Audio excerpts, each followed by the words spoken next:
Vivek Srivastava sir, and I am here to discuss the chapter 2 of subject history, that is nationalism in India.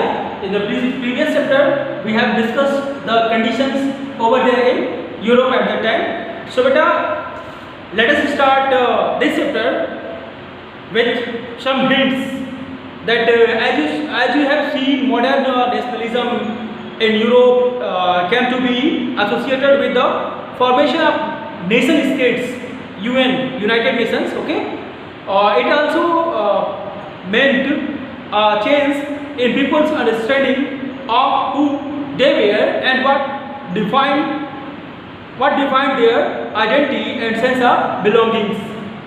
So, new symbols and icons, new songs and ideas formed, new links and redefined boundaries of the communities.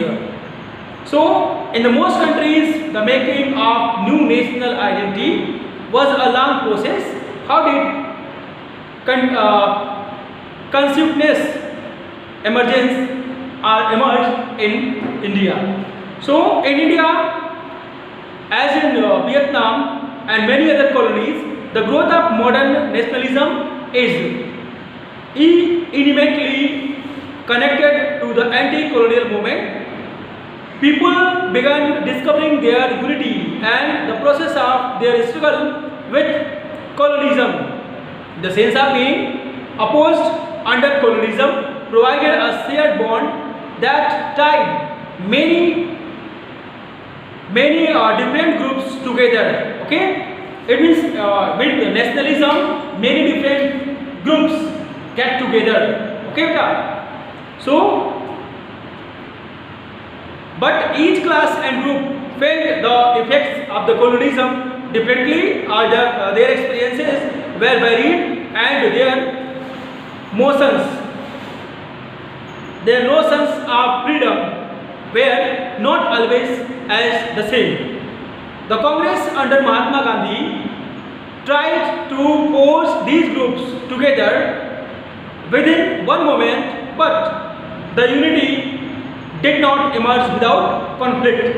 It means the emergence of Mahatma Gandhi in Indian National Congress changed the thinking of the Indians, and they get together with the help of Mahatma Gandhi and some satyagrahas, some movements done by him. Okay, we will discuss the movements that was led by Mahatma Gandhi. 2 or 3 main events are there that we will discuss in this chapter. In an earlier textbook, you have read about the growth of nationalism in India up to the first decade in the 20th century. In this chapter, we will pick up the story from 1920s and study the non-cooperation and civil disobedience movement. We will explore how the Congress sought to develop the national movement and how different social groups participated in the movement and how nationalism captured the imagination of the people. That's all things that we will discuss in this chapter. So, let us start the first topic, that is the First World War, Khilafat and non-cooperation movement.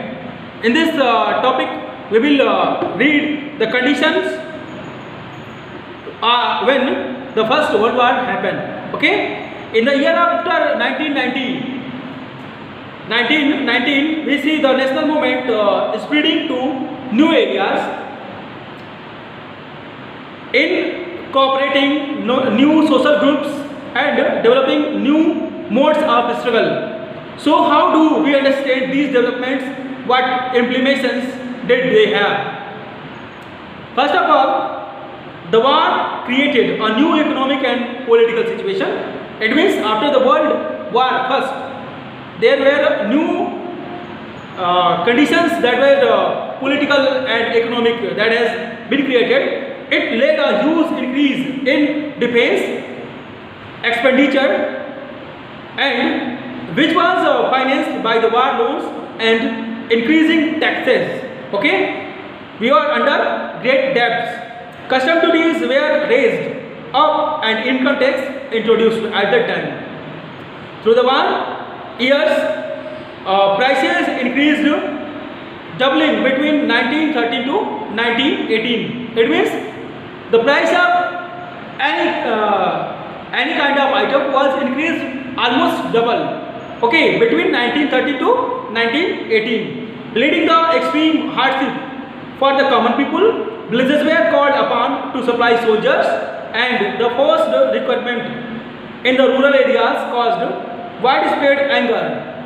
Then in 1918 and 1919 and 1920 to 1921, okay, it means from 1918 to 19 and 20 to 21, crops failed in many parts of India. It means that kind of crop we are producing, that was failed. It means they were unable to crop the, it means unable to produce the crop at that time. Okay, so resulting in acute shortage of food.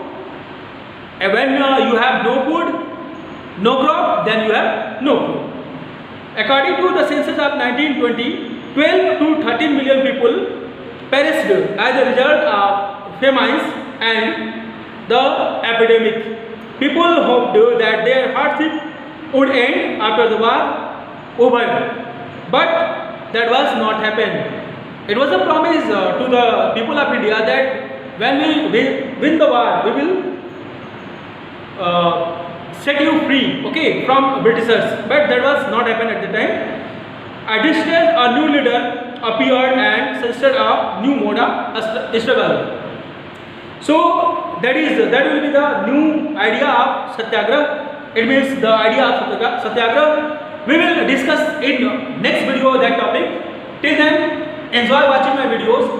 And one more thing, if you are watching this video, you will get more and more data related to Indian National Congress and Indian struggle for freedom.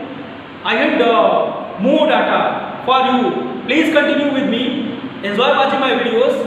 Till then, have a nice day. Thanks for watching the video.